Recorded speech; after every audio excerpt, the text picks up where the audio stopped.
Le Parlement a approuvé à l'unanimité les accords de coopération militaire que l'Éthiopie avait signés avec les gouvernements français et italiens. L'autorité éthiopienne du café et du thé a lancé une nouvelle campagne pour sécuriser les investissements chinois dans l'industrie nationale du café.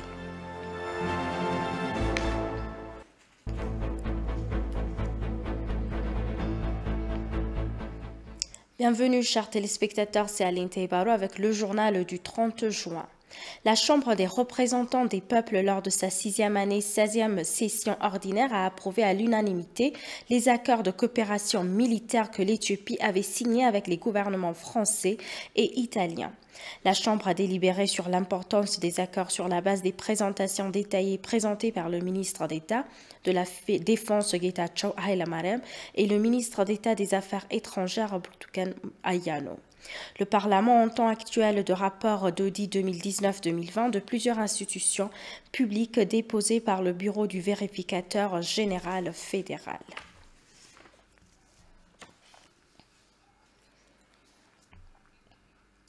Les partis politiques ont déposé des plaintes de 160 circonscriptions selon le Conseil électoral d'Éthiopie. Dans un communiqué de presse, la présidente du Conseil Burtukan Mideksa a déclaré que l'on craignait que les plaintes des partis politiques ne retardent le résultat, ajoutant que les partis avaient déposé des plaintes dans 160 circonscriptions. S'il y a des plaintes qui peuvent changer le résultat du processus électoral, nous savons qu'il peut y avoir des régions où nous nous représenterons, a-t-elle déclaré. D'autre part, elle a déclaré que le conseil d'administration certifierait 942 résultats des élections et les présenterait au public. Jusqu'à présent, 618 bulletins de vote ont été envoyés au centre.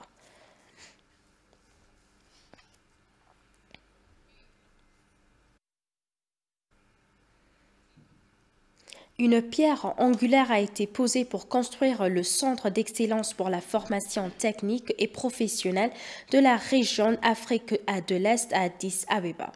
Adanet Abebe, maire adjoint de l'administration de la ville d'Addis Abeba, et le ministre des Sciences et de l'Enseignement supérieur, Samuel Urkato, ont posé la pierre dans les locaux du General Wingate Polytechnic College. Le gouvernement éthiopien a obtenu un fonds de 150 millions de la Banque mondiale pour renforcer 7 centres d'excellence sélectionnés dans le General Wingate Polytechnic College, dans le développement des compétences dans les secteurs prioritaires identifiés, a-t-on appris.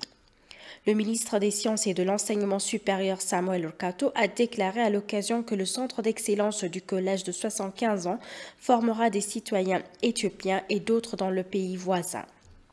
Conformément au plan décennal du ministère qui met l'accent sur la formation des jeunes compétentes, le ministère a l'intention de promouvoir le collège en université, a-t-il ajouté.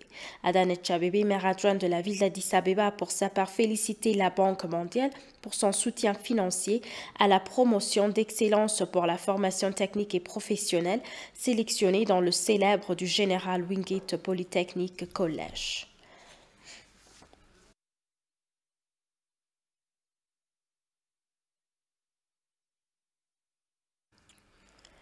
L'autorité éthiopienne du café et du thé a lancé une nouvelle campagne pour sécuriser les investissements chinois dans l'industrie nationale du café. Selon Dr Adunia Dabala, directeur général de l'autorité éthiopienne du café et du thé, la nation cherche à accroître le commerce avec les pays asiatiques où la consommation du café continue de croître. Le marché asiatique est un marché très opportun pour se développer et vendre du café, en particulier en Chine et en Corée du Sud, a déclaré Dr Adunia aux médias chinois Xinhua. L'autorité éthiopienne du café et du thé a déclaré avoir pris des mesures pour améliorer la qualité des exportations de café, l'initiative faisant déjà passer la valeur du café éthiopien de 3 700 $ la tonne à 3 900 et 4 000 $ au cours de la dernière année. Selon l'autorité éthiopienne du café et du thé, les exportations de café de l'Éthiopie ont atteint 854,21 millions de $ en 2020. Les États-Unis, le Japon, l'Allemagne, la Belgique et l'Arabie saoudite étant appris le principal importateur.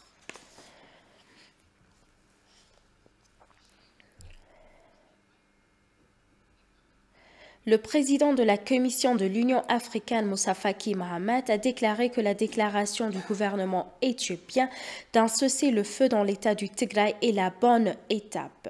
Le président de la Commission a déclaré que la décision de l'Éthiopie de donner la priorité au cessez-le-feu était acceptable pour le syndicat et était la bonne étape pour résoudre le conflit.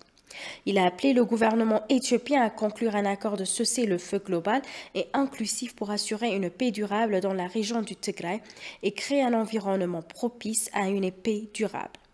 Veiller à ce que tous les parties prenantes cessent les hostilités et protègent les citoyens innocents conformément au droit international. Il a également appelé la population à créer un environnement propice à l'acheminement de l'aide humanitaire aux personnes touchées par le conflit. Il a déclaré que la vraie solution au conflit du Tigray est politique. Il a déclaré que l'Union soutenait ses efforts pour faire de l'Éthiopie un pays pacifique et stable.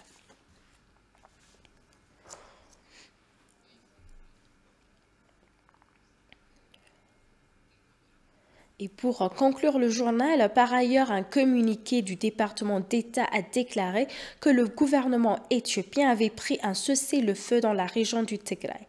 Le communiqué a déclaré que le cessez-le-feu serait effectif s'il s'arrêtait le conflit et fournissait une aide humanitaire à ceux qui en avaient besoin. Les États-Unis appellent toutes les parties à jouer leur rôle dans le sauvegarde de la souveraineté et de l'intégrité territoriale de l'Éthiopie et dans la stabilisation du Tigray. La déclaration a déclaré que toutes les parties devraient adhérer au droit international des droits de l'homme et être tenues responsables des violations et abus des droits de l'homme. Les États-Unis sont prêts à travailler avec d'autres partenaires internationaux pour soutenir les personnes dans le besoin au Tigray.